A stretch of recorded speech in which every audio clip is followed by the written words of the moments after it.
This is footage of my rank 11 Shadow Warrior in Nordenwatch. I'm in here with a guild group. There's a rank 10 Swordmaster in my group, and the other folks are between ranks 4 to 8. I'm in skirmish stance. I'll talk a lot about why in a little bit in the video, but first target here, I find a rank 11 Doc, um, hit her with Vengeance, and then Takedown for the knockdown, and then I get Broadhead Arrow up for the dot, and then Spiral Fletched Arrow. Switch targets over here to a Witch Elf who's wrecking the back line. Get the dot on her. That's like the first thing I want to do is try to get takedown on a melee, get broadhead arrow, and then use spiral fletched arrow for the kill. Constantly looking for non-shielded targets. So here's a marauder here, and you can see I'm moving around a lot. This is the really impressive thing about skirmish stance. I've played Bright Wizard to 40, and I've played around with an engineer through tier 2 and Shadow Warrior. Shadow Warrior is the best kiting class of the three. I can maintain heavy damage while moving at all times, which is great. You can see me, I'm pretty much moving nonstop here. One thing you want to try to do as much as possible are pick good firing lanes. So right now I'm sitting up on this rock. I can shoot everyone and they're too busy focusing on other targets.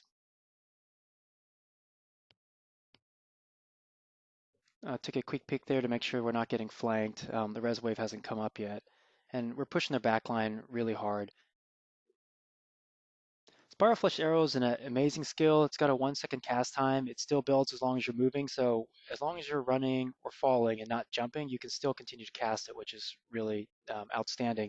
I find that using Broadhead Arrow and Spiral Flesh Arrow, I can out damage a healer's ability to heal themselves while retaining full mobility. So if you watch my Bright Wizard videos, I'm a big fan of having mobility. I don't like casting spells that have long cast times, and that's part of the reason why I prefer Spiral Fletched Arrow over Eagle Eye. Now, granted, Eagle Eye, when it crits, is going to hit harder, but you have to stand in place for 2 seconds, and in those 2 seconds, your target can go out of range, out of line of sight. Target may die, or you may get interrupted, or have your build time pushed back. So I'm sitting here moving around the whole time. This is I was wondering about skirmish stance. I thought it might bring me too close into destruction, but you can find situations like this, for example, where you can pick your spots and still come up. So here, for example, I'm putting pressure on the squig herd on the back. I'm able to move forward, finish him off, and then come back around again.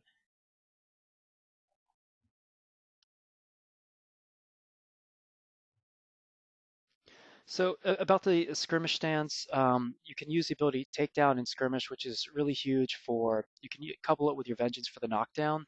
One thing you can do also is if you fire takedown and while the arrow is traveling in flight, you can hit vengeance and it'll still count as a knockdown. But usually I try to hit vengeance first and then the takedown just to make sure the knockdown works. So tanks without shields are much easier targets than ones with. I'll show a clip of that later and how to deal with shielded tanks. But right now I'm just looking for targets to finish off, maintaining my movement the whole time. And what I'll do is I will strafe left and right while shooting the same target so I can see positions of potential destruction players who might flank us, or more specifically might flank me or kill me. All right, so here I hit my point blank. Oh, no, never mind, I didn't use it yet. Okay, so I used point blank right there. You can see I don't even bother to watch the target. Like if the target's at low enough health and I get point blank off, I don't even have to watch the flight of the rank 1 morales. I know that in most cases that opponent's going to be dead and I just start looking for someone else to shoot. The other thing to consider, so I mentioned this earlier about Eagle Eye, it's got a 2 second cast time, so you can get pushed back.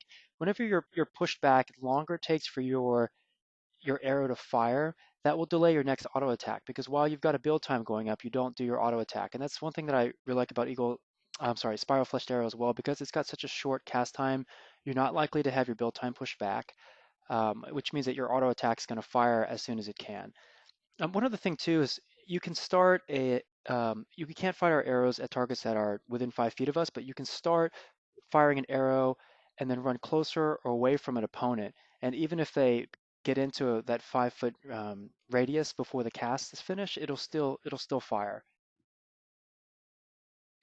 Point blank is a fantastic defensive tool. I use it to punt tanks and other heavy melees off cliffs, punt healers off cliffs without a line of sight, and it's a great finishing ability.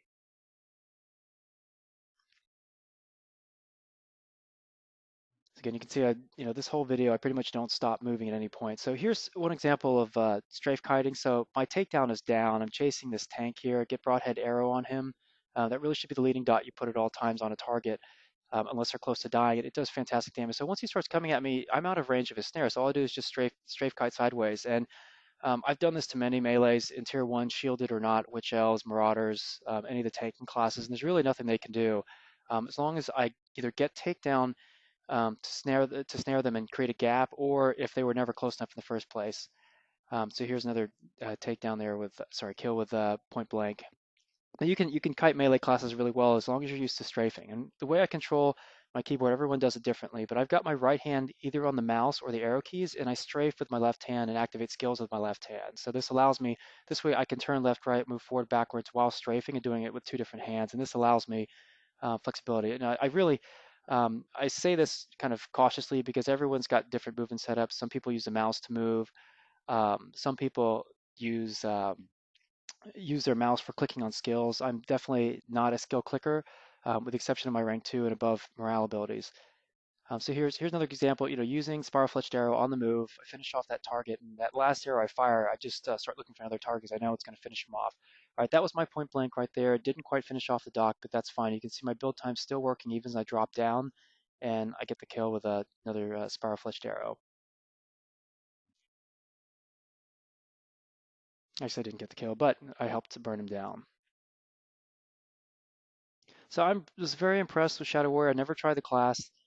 um, until recently. So this is in patch 1.1. The class has got tremendous single target damage and tremendous mobility. So really, like I said, of the three order range DPS classes, this is the one, in my opinion, that has the best kiting mechanic. So if you're a point and shoot type of person, I don't think it really matters. But for kiting, Shadow Warrior's king.